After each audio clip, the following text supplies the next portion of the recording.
Alright, this is a 2011 F150 overcharging battery light on part number 3.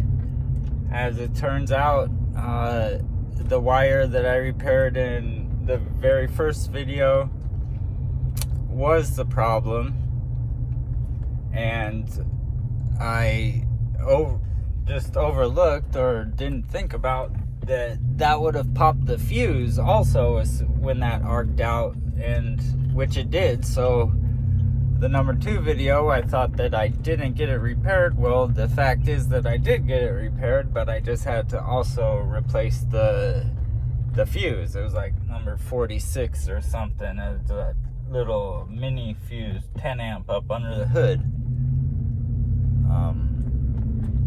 So now the truck is, I don't have the ability to reset my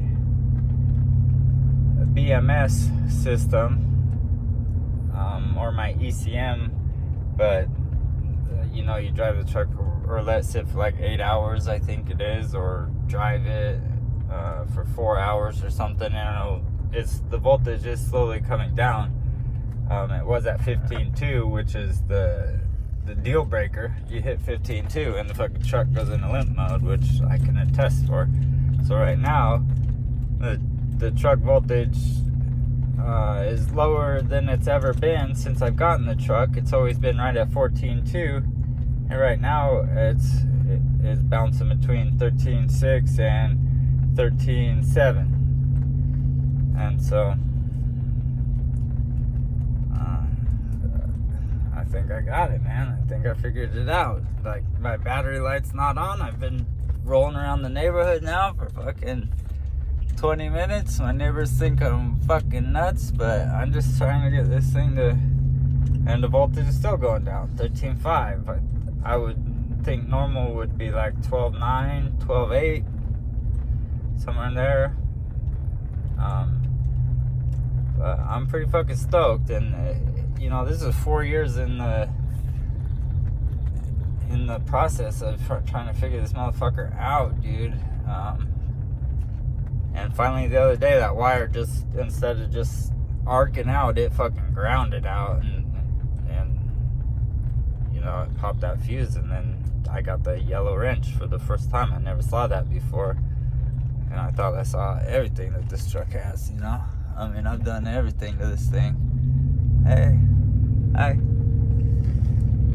I'm pretty stoked, dude. So, I mean, if you're having the problem with your F150 overcharging, and it's got the BMS, battery management system, and before you go and buy that fucking $600 alternator or ruin a battery, man, from the alternator, the wires that go from the alternator to the battery, and also the wires that go from the top of the transmission along the passenger side firewall and up by the passenger side exhaust manifold, they're wrapped in foil. Those motherfuckers were burned too and crispy, and I repaired one of those as well. And that might have been why it wasn't wanting to shift, because I was towing a pretty heavy trailer the other day, and I was being a yay-hoot.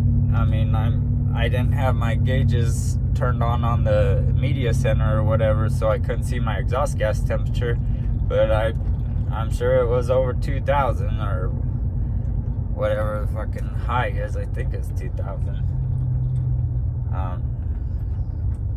I mean, I've gone up over some pretty good passes before, 4th of July pass on I-90, and I'm fucking hammered down with this thing full of welding gear. 4 dudes in here and all their shit, and you know, I'm sure those exhaust manifolds, you could light your cigarette off of them. But anyways, I'm pretty stoked, man. I'm pretty stoked. I love my F150 FX4, you know. I love the 5.0. It's, fuck that Raptor shit, just for 1,000 pounds more towing capacity, $30,000 more. 360 horse, 380 foot-pounds is with 10,000 pound towing. That's fine with me. You know, 2 inches more suspension travel and 1,000 pounds more towing ain't worth fucking 30 grand to me. Fuck that. Neither is that Raptor name. I mean, if you've seen my F150, it's probably one of the sickest looking Fords you'll ever see, and I made everything on my shit. I made my bumper, I made my chase rack, I made my lift blocks, I made my exhaust. You know, I don't be rocking other people's shit. That's built, not bought. So right on, I fixed it.